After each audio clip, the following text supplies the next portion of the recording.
नवरात्रि का 8वां दिन जो अष्टमी के रूप में मनाया जाता है, महागौरी के रूप में माँ दुर्गा की पूजा की जाती है।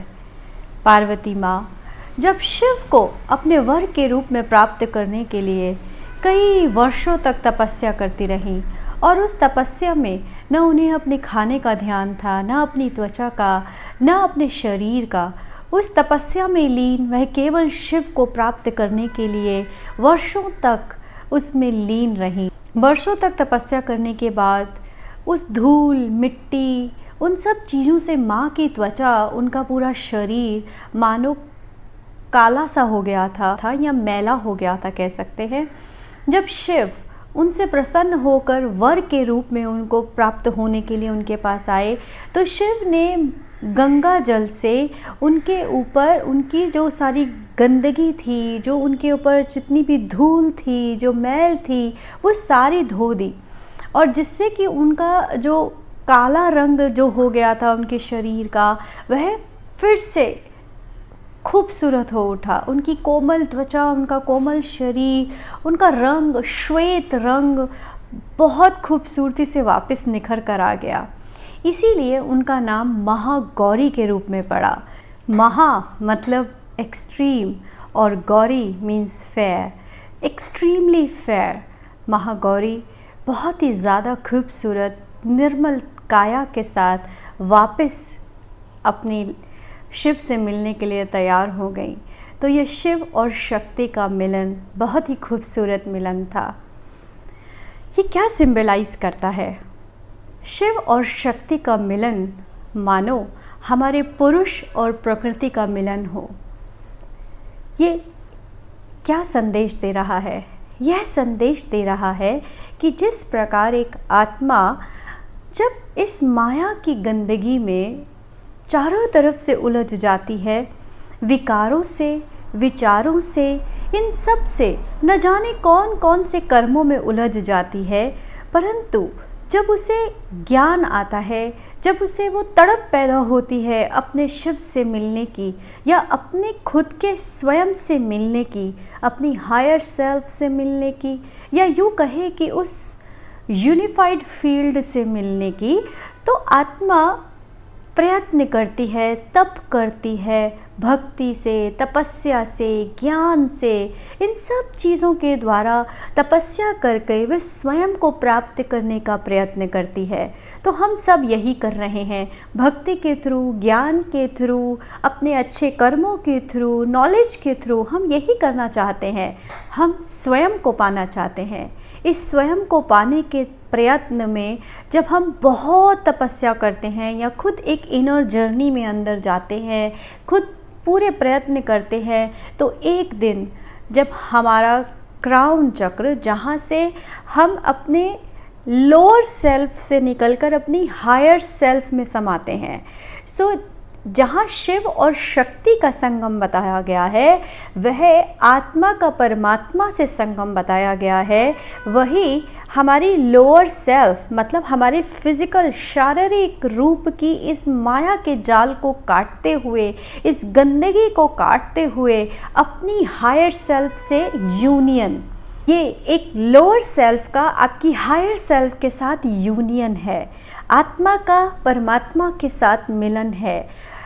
कायदे से ये हायर सेल्फ और लोअर सेल्फ जब एक हो जाती हैं, इस गंदगी, इस माया के जाल को, इस विकारों के जाल को काटकर, तो वहाँ जो एक अद्भुत मिलन होता है, उससे जो एक ब्लिस होता है, वो बयां नहीं किया जा सकता।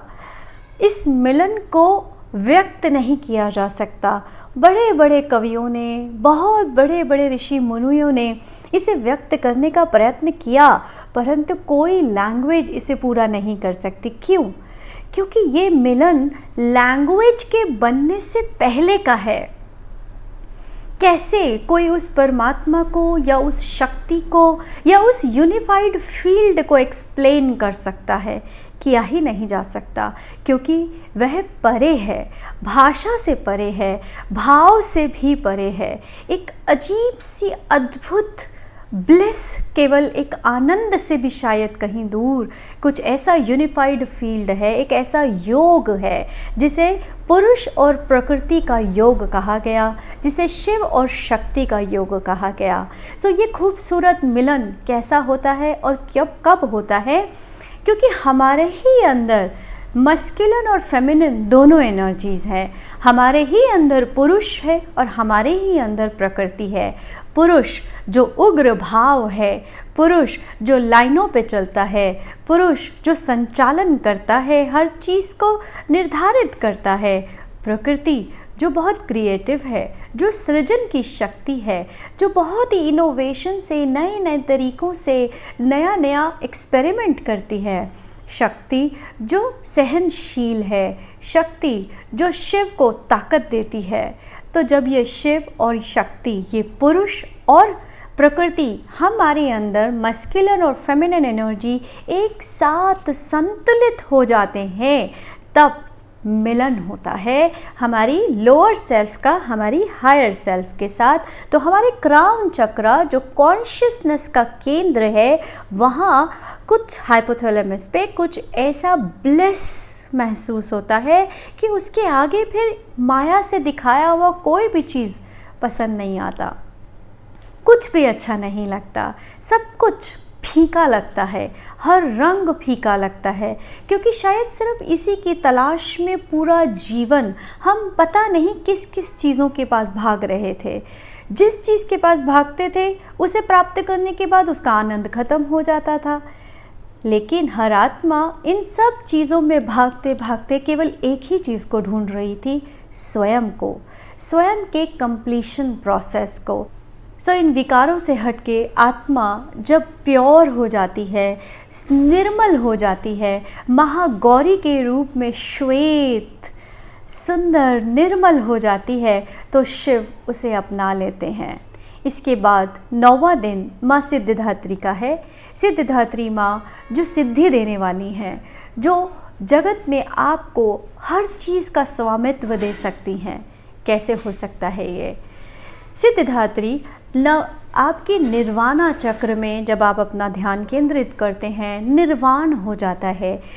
इन सब छोटे लोअर सेल्फ और इन फिज़िकल रैल्म के अंदर जो कुछ भी चीज़ें आपको अट्रैक्ट करती हैं, उन सब से मुक्ति हो जाने के बाद आप उस एक यूनिफाइड फील्ड में आ जाते हैं, तो स्वयं ही सिद्धियां प्राप्त हो जाएंगी। सिद्धिदात्री माँ को शिव ने 8 सिद्धियों से परिपूर्ण किया था, इसलिए सिद्धिदात्री माँ सबको सिद्धि प्रदान करने वाली हैं।